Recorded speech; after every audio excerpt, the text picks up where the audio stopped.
Have you ever wanted your thumbnails to stand out from a sea of everyone else on YouTube?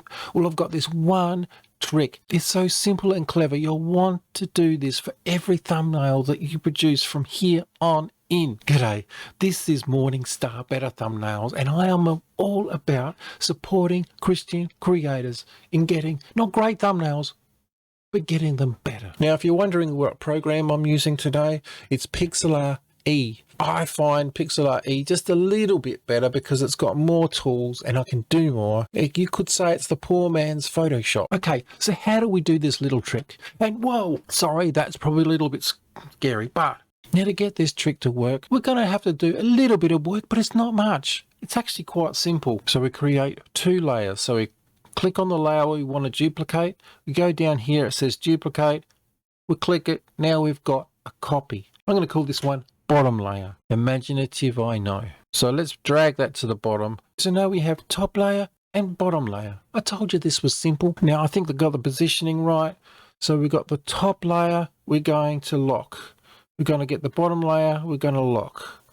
Go to the top layer, we're going to click on lasso tool. This first one here says polygon. So we click on that. Now this trick, this bit is the hardest bit, and it's actually not that hard. If we click on feather, let's just go 3, yeah, do a bit. Let's do 4 today. So what we do is we zoom in and we're just going to cut out. That's it.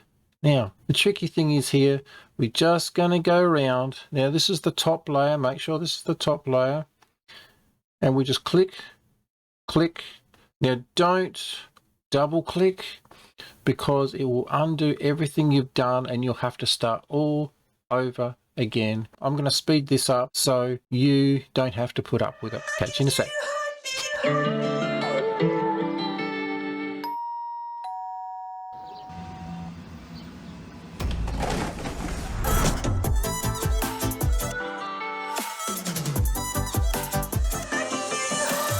So now that's done, and I've got back to the beginning. It automatically, once you touch the beginning of it, it will now have a selection. Now if I delete the selection, it will get rid of, well, get rid of me. That's not what we want. So if we undo that, now if we go up to select, invert selection, now you can see it's selected everything else. And now when we delete, and then when we add in the layer below, it looks like it's normal again, but we can do so much more. Now this is where the trick really starts. If we go filter and drop shadow, now the thing is, it's not to make it a shadow. Now this, you can see the shadow right here, but we're not going to make it a shadow. We are going to blur that out. Now suddenly you can see the difference. And again, we're not trying to make a shadow. We're just trying to make an offset, if you like, so that it pops forward. See how much just doing that makes such a big deal. Really, you don't have to do too much. The thing is, a little bit goes a long way. And then to add to that, we can just click on the bottom layer. We can go adjustment. We can go highlights and shadows. And again, this is not shadow, it's just darkening things.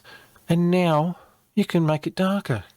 And if I was to do anything, I would go to the top layer, go to filter, go to details, go to sharpen, and let's just sharpen that up a little bit of the foreground. That is such a major difference. If you want your thumbnails to be even more intriguing, watch this, because I go into way more detail to make it more intriguing, and all these tricks, I go through a whole heap. Go create something awesome for God, and I'll catch you in the next one.